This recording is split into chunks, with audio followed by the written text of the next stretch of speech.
আসসালামু আলাইকুম এভরিওয়ান। অযোগ্য ভালোবাসা গল্পের 12 নম্বর পর্ব। তো চলো বেশি কথা না বলে গল্প শুরু করা যাক। মারিয়া বলল, তা এখন তোকে কি বলবো? রনি বলে ডাকবো নাকি স্যার বলে ডাকবো? আমি বললাম, স্যার কেন ডাকবি? তুই তো আমার ফ্রেন্ড, তুই আমাকে রনি বলেই ডাকবি।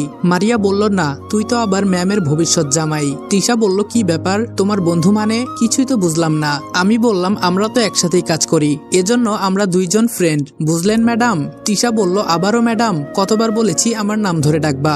মারিয়া বলল, ম্যাম একটা কথা বলার ছিল। তিশা বলল, বলো। মারিয়া বলল, ম্যাম রনির মতো আপনাকে কেউ এভাবে ভালোবাসতে পারবে না। তিশা বলল, জানি। আচ্ছা মা বাবা সবাইকে ডাক দাও তো। মারিয়া বলল, মারিয়া ডাক দেওয়ার পর সবাই ভেতরে এলো। আম্মু বলল, তা বাবা এখন যাওয়া যাক। আঙ্কেল বললেন, আরে বেআইন সাহেবা কই যাবেন? আজকে থেকে আমাদের সাথেই থাকবেন। আম্মু বলল, না এটা বললে হবে না, আমাদের আবার ওখানে ফিরে যেতে হবে। আঙ্কেল বললেন, দেখেন আমি আপনার কাছে কোনো অনুরোধ করি নাই, তবে আজকে করছি, প্লিজ আমাদের সাথে চলুন, উপরের পুরো একটা ফ্ল্যাট খালি আছে। আমি বললাম, আম্মু এত করে বলছে রাজি হয়ে যাও, আর মিতুর বাবার সাথে আমি পরে কথা বলে নিব। আম্মু বলল, আচ্ছা বাবা তুই যেহেতু বলছিস তাহলে ঠিক আছে। আঙ্কেল বললেন, তাহলে তো আর কোনো সমস্যা নাই। আর রনি তোমার বাসার ঠিকানা দাও, আমি লোক পাঠিয়ে সব জিনিসপত্র নিয়ে আসব। আমি আঙ্কেলকে ঠিকানা দিয়ে দিলাম, আর বললাম, তবে ওদেরকে একটু বুঝিয়ে বলতে হবে। আঙ্কেল বললেন, সেসব তোমাকে চিন্তা করতে হবে না। আমি বললাম, আচ্ছা আঙ্কেল ডাক্তারের সাথে কথা হয়েছে, আমি কি এখন বাড়িতে যেতে পারবো? আঙ্কেল বললেন, অবশ্যই যেতে পারবে, আর বাহিরে গাড়ি দাঁড়িয়ে আছে। মারিয়া আর তিশা আমাকে ধরলো। গাড়িতে বসার পর তিশা বলল, রনি? আমি বললাম, জি ম্যাডাম। তিশা বলল, দেখো আমাকে রাগাবা না, কতবার বলেছি তুমি আমাকে তো বিয়ে করবে, অন্তত নিজের বইয়ের নামটা বলে ডাকো। ঈশা বলল, কি রে ভাইয়া, ভাবির সাথে এমন করিস কেন? আমি হেসে বললাম, এসব তুই বুঝবি না। তিশা বলল, তা ননদিয়া তুমি কেমন আছো? ঈশা বলল, এই তো ভাবি আলহামদুলিল্লাহ ভালো, আমার তো খোঁজ খবরই নিলেন না, এখন মনে পড়েছে? তিশা বলল, সরি, আসলে এত বিজি থাকি না যে তোমার কথা মনেই ছিল না। ঈশা বলল, মনে থাকবে কিভাবে, আমি তো আপনার আপন কেউ না। তিশা বলল, এই দেখো আমার ননদ রাগ করেছে, আচ্ছা যাও সরি। ঈশা বলল, তাহলে ঠিক আছে। কথা বলতে বলতে বাসার সামনে এসে গেলাম। ভেতরে গিয়ে আঙ্কেল বললেন, বর্তমান এখানে কিছুক্ষণ থাকো, ওরা রুমটা একটু পরিষ্কার করে দিবে, তারপর তোমরা যাবা। আমি বললাম, সমস্যা নাই আঙ্কেল, এখানে আমার ফ্রেন্ড আর বোন আছে, আর বড় কথা হলো আমার বউ একাই সব কাজ করে ফেলবে। তিশা চোখ বড় করে আমার দিকে তাকিয়ে আছে। আমি বললাম, তাকিয়ে লাভ নাই, আমার বউ হতে হলে এসব কাজ করা লাগবেই। মন্ত্রী আছো ঘরের বাহিরে, আর ঘরের ভিতরে আমার হুকুম চলবে। আঙ্কেল বললেন, সাব্বাস জামাই, এতদিনে আমার মেয়েকে দিয়ে কিছু করাতে পারি নাই, আজকে আমার মনে হচ্ছে আমার মেয়েকে তুমি ঠিক করতে পারবে। তিশা বলল, বাবা তুমিও? আমি এই বিয়ে করব না, কেউ আমার আপন না। আমি বললাম, করবে না মানে? তুমি করবে, তোমার 14 গোষ্ঠী এই বিয়ে করবে। তিশা বলল, বাবা দেখেছো, ও কিন্তু আমাকে জোর করছে। আমি বললাম, আঙ্কেল আপনি এটা জানেন, জোর করে বিয়ে করার মজাই আলাদা। আমাদের কথা শুনে সবাই হাসতে লাগলো। আমি বললাম, আম্মু তুমি এখানে থাকো, ঈশা তোর ভাবিকে ধরে উপরে নিয়ে যা। আমার কথা মতো ঈশা গিয়ে তিশার হাত ধরে উপরে নিয়ে যাচ্ছে। উপরে উঠতে উঠতে মারিয়া বলল, ভাইরে তুই একটা জিনিস, বিয়ে করার আগেই ম্যামকে দিয়ে তুই কাজ করাইতেছিস। আমি বললাম, মারিয়া আমি সব দিক চিন্তা করে ওরে দিয়ে একটু কাজ করাইতেছি, কারণ কি জানিস, মানুষ যেন বলতে না পারে আমার বউ কাজ করতে পারে না। মারিয়া বলল, এটা ঠিক বলেছিস। আমি বললাম, তিশা এইদিকে আসো। তিশা বলল, আসতেছি। রাগে মুখটা লাল হয়ে গেছে। আমি বললাম, বিয়ের পর তো আমরা একসাথেই থাকবো, এখন তুমি একটা রুম বেছে দাও আমাকে। তিশা বলল, এই রুমটা ভালো হবে। আমি বললাম, ঈশা আর মারিয়া তোরা সব রুমগুলো পরিষ্কার কর, আর তোর ভাবি আমার রুমটা পরিষ্কার করবে। তিশা রেগে আমার দিকে তাকিয়ে আছে। আমি বললাম, এভাবে রাগ করে কি দেখেন ম্যাডাম, চলেন। তিশা আমার পেছন পেছন আসলো। আমি গিয়ে বিছানায় বসলাম, আর তিশা পরিষ্কার করতে লাগলো। মনে হচ্ছে এই ফ্ল্যাটে আগে কেউ ছিল, সবকিছুই আছে দেখছি, বড় লোকের বাড়ি বলে কথা। আমার জন্য অবশ্য ভালোই হয়েছে, তবে আঙ্কেলের সাথে কথা বলতে হবে, তিনি আমাকে বিপদের দিনে সাহায্য করেছে। আমি দেখতে পাচ্ছি তিশা বেচারি ঘেমে একাকার হয়ে গেছে, কোনোদিন হয়তো কাজ করে নাই। পৃথিবীতে আমি মনে হয় একমাত্র ব্যক্তি যে কিনা মন্ত্রীকে দিয়ে আমার ঘরের কাজ করাইতেছি, যার ঘরে 5-6টা চাকরানি থাকে কাজ করার জন্য, আর সেই মেয়ে আমার ঘরে কাজ করছে। খুব অদ্ভুত বিষয় তাই না? আমি বললাম, তিশা এইদিকে আসো। তিশা রেগে আমার দিকে আসলো, তবে কোনো কথা বলছে না। আমি পকেট থেকে রুমাল নিয়ে এক হাতে তিশার মুখের ঘামগুলো মুছে দিলাম। আমি বললাম, তিশা। তিশা কোনো কথা বলছে না। আমি বললাম, দেখো তিশা, আমি চাই না আমার ঘরে তোমাদের মতো কাজের লোক থাকুক, আমার বউ আর আমি মিলে পারলে ঘরের সব কাজগুলো করব, তবুও কোনো কাজের লোক রাখবো না, আর এতে আমার আম্মু বিশেষ করে অনেক খুশি হবেন। তিশা বলল, তাই বলে আমাকে দিয়ে কাজ করাইবা? জানো আমি কোনোদিন এসব কাজ করি নাই, এই দেখো আমার হাতগুলো লাল হয়ে গেছে, তাই তো দেখছি।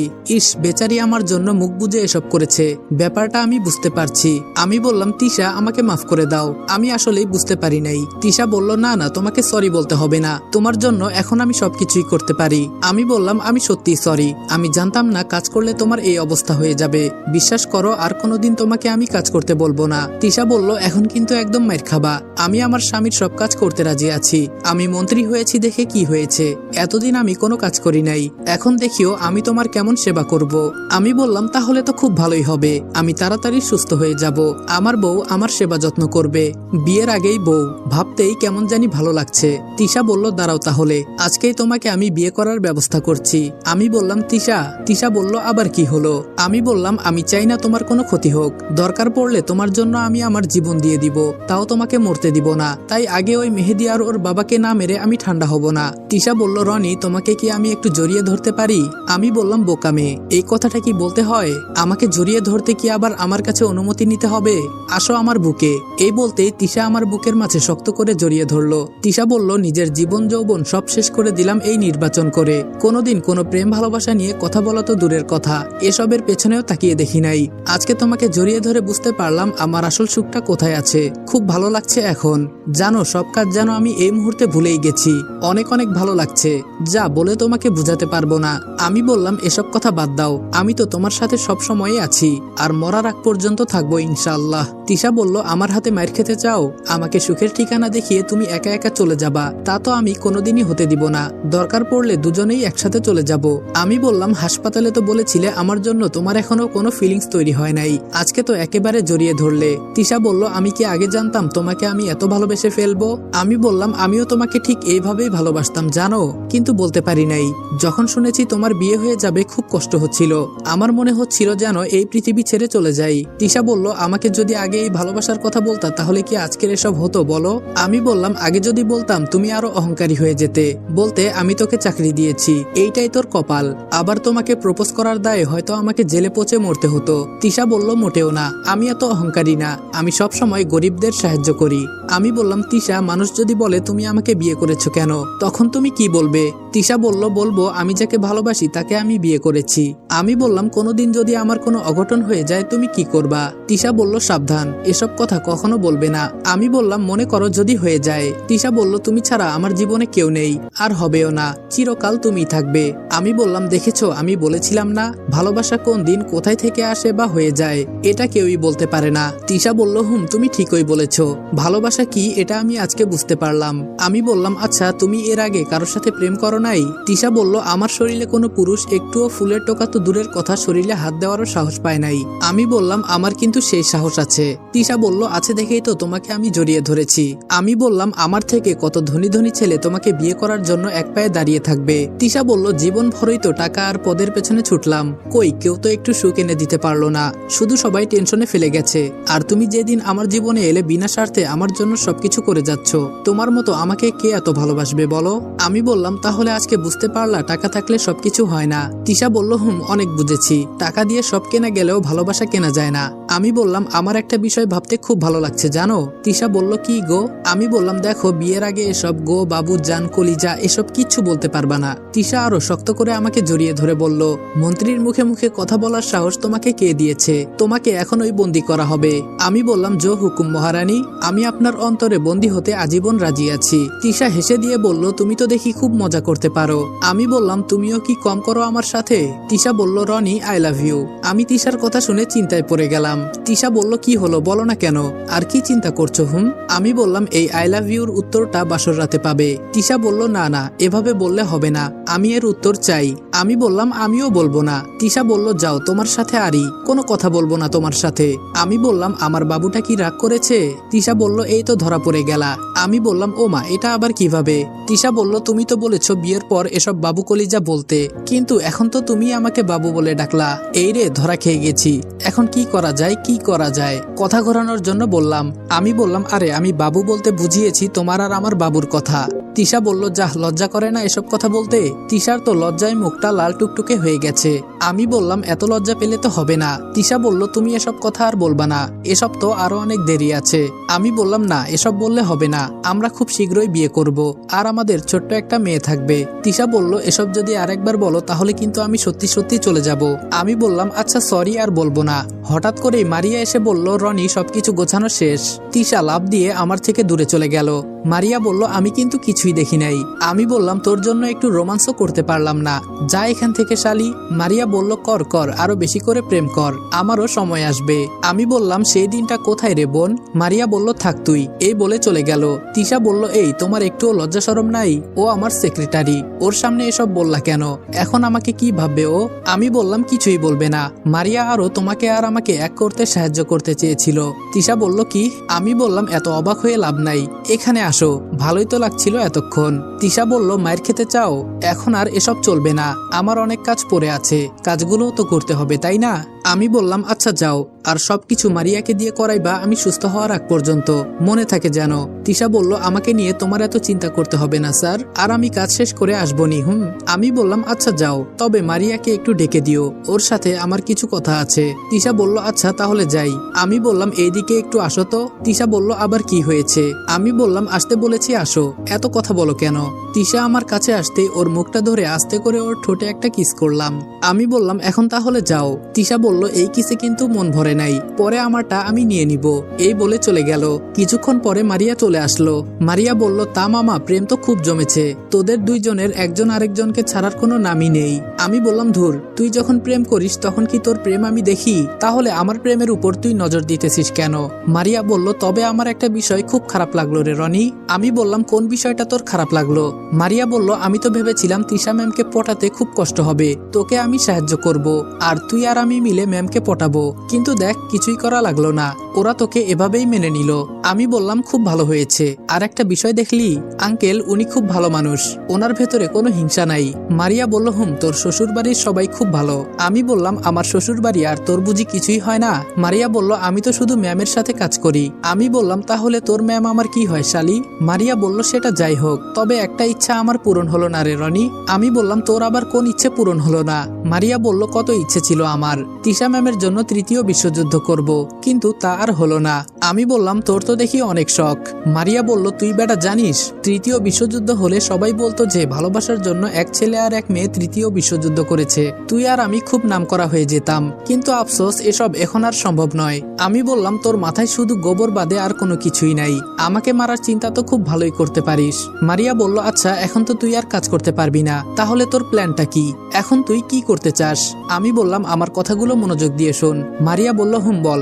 আমি বললাম, তুই শুধু ম্যামকে ভালো করে দেখাশোনা করবি, যেন আমার বইয়ের ক্ষতি কেউ করতে না পারে। মারিয়া বলল, এই পর্যন্তই? আমি বললাম, বর্তমানে এই পর্যন্তই, আর বাকি বিষয়টি আমি দেখব, সেটা নিয়ে তোর চিন্তা করতে হবে না। মারিয়া বলল, বুঝলাম, মনে কর আমি ম্যামের সাথে থাকলে ম্যামকে কেউ কিছু করতে পারবে না।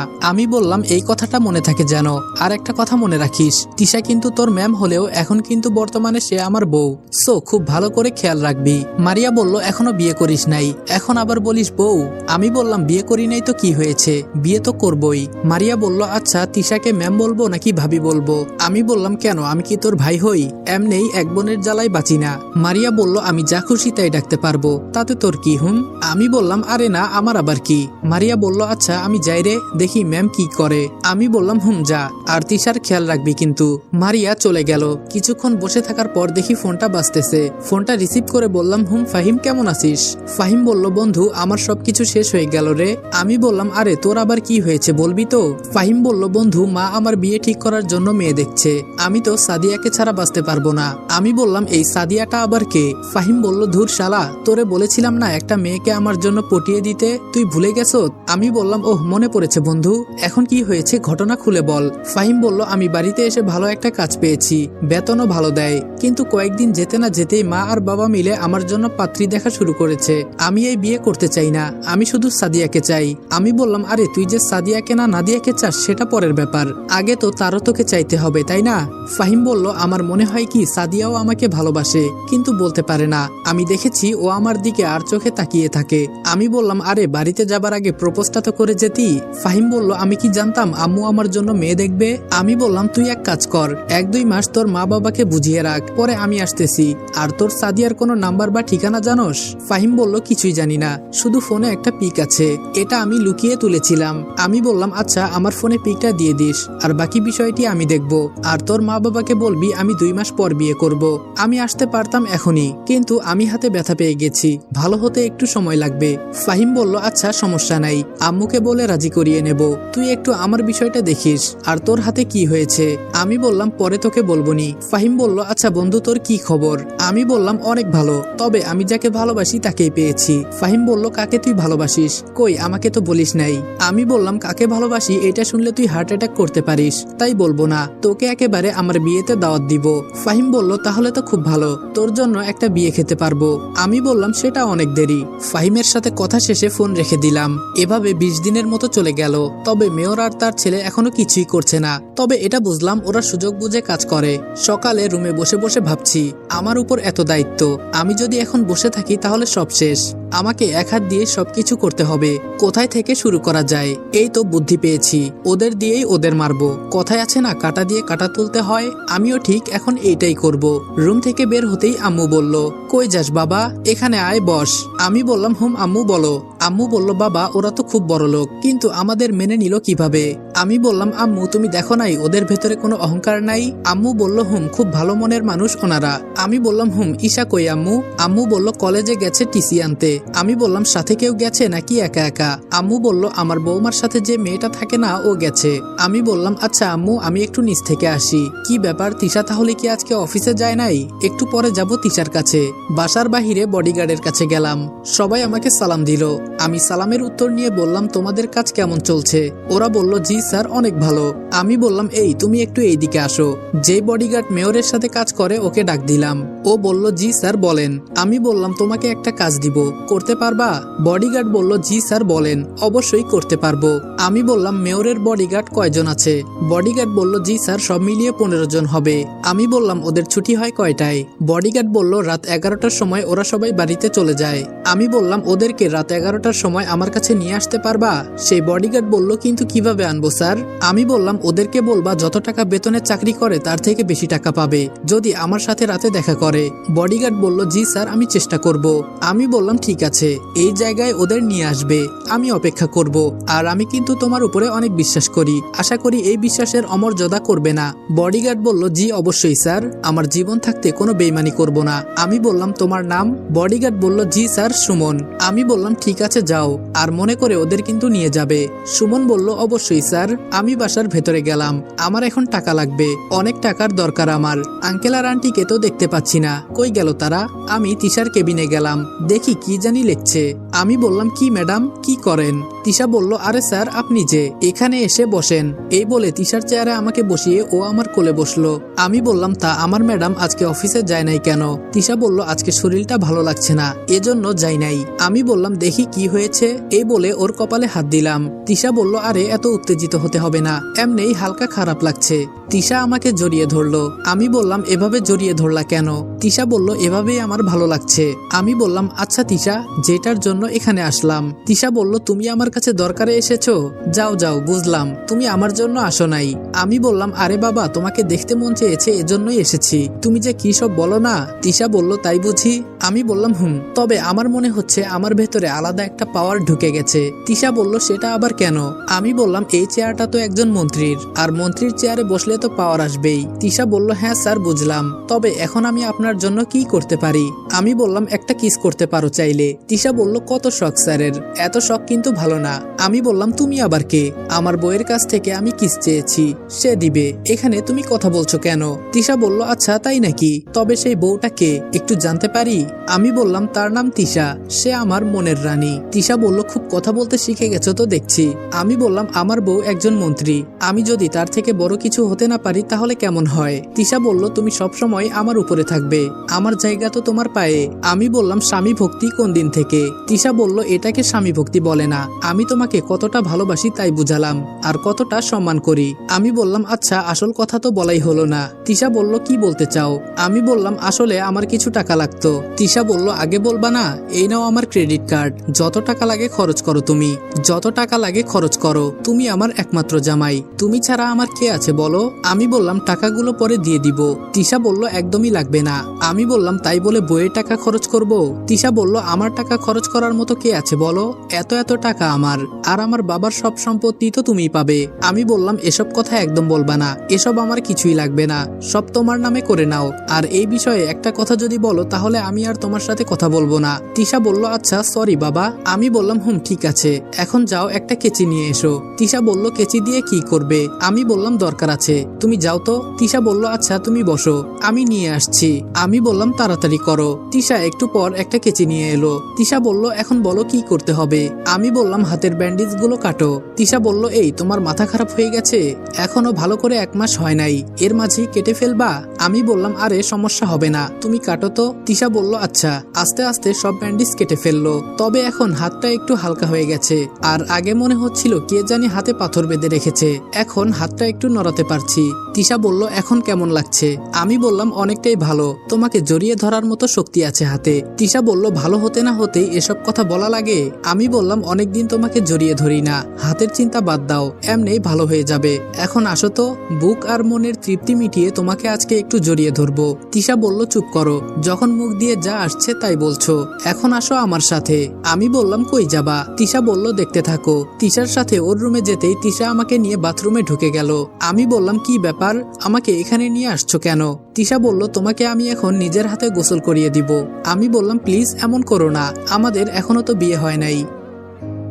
আসসালামু আলাইকুম এভরিওয়ান, অযোগ্য ভালোবাসা গল্পের পর্ব এখানেই শেষ করলাম। ভিডিওটা ভালো লাগলে লাইক এবং কমেন্ট করে দিও, আর চ্যানেলে নতুন হলে সাবস্ক্রাইব করতে ভুলবে না। তো দেখা হচ্ছে নেক্সট ভিডিওতে, ততক্ষণ ভালো থাকবা, সুস্থ থাকবা, আল্লাহ হাফেজ।